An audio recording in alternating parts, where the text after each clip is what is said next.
એકવાર એક સમુદ્રી તૂફાનમાં હજારો લાખો માછલીઓ કિનારે આવીને તડપીને મરી રહી હતી. આવી ભયાનક સ્થિતિ જોઈ એક 6 વર્ષના બાળકથી રહેવાયું નહીં. તે એક માછલી પકડે છે અને સમુદ્રમાં પાછી ફેંકવા લાગે છે. ફરી બીજી માછલી ઉપાડે છે અને સમુદ્રમાં ફેંકવા લાગે છે. આ બધું જોઈ તેની માં કહે છે કે રહેવા દે બેટા, હજારોની સંખ્યામાં માછલીઓ છે, કેટલાને બચાવીશ તું?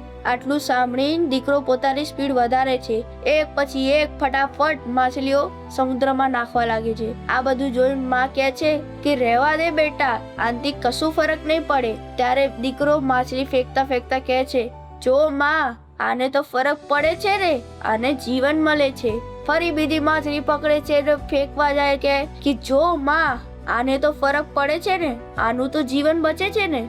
દીકરાની મદદની ભાવના જોઈ માં દીકરાના ભેટે વળગી ગઈ અને બંને એક પછી એક જેટલા લોકોના જીવ બચાવી શકાય એટલી માછલીઓ સમુદ્રમાં ફેંકવા લાગ્યા. કારણ કે લાખોની સંખ્યામાં પણ જે બચી ગઈ એને તો ફરક પડે જ છે ને. એટલે જ કહેવાય છે મિત્રો, કોઈ સારું કામ કરવા જાય તો તેમને ઉમ્મીદ અને હિંમત આપવાનું કામ કરો.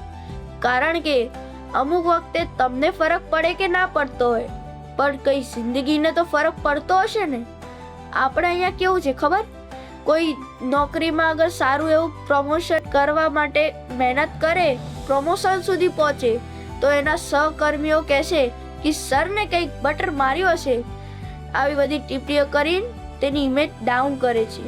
કોઈ મિત્ર નવું બિઝનેસ ચાલુ કરે, કંઈક નવી વસ્તુ વેચવાનું શરૂ કરે, તો એના જ મિત્રો કહેશે કે આ થોડી ને કરાય, 2 મહિનામાં બિચારો બંધ કરી દેવાનો છે.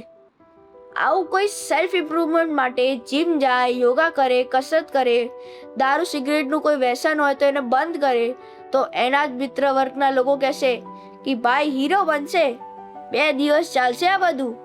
અને આખા ગ્રુપમાં એવી કમેન્ટો પાસ કરશે કે પેલાનું મોરલ ડાઉન કરી નાખશે કે ભાઈ તારાથી તો પાલન ના થતું હોય તો જે સારું કરી રહ્યા છે એમને તો નીચે ના પાડ.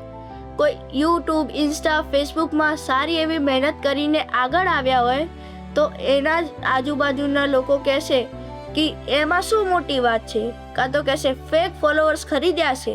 આ વૃત્તિને સાયકોલોજીમાં ક્રેબ મેન્ટેલિટી કહેવાય છે કે મને નથી મળ્યું તો બીજાને પણ ન મળે એવી અંદરની ભાવના કામ કરે છે.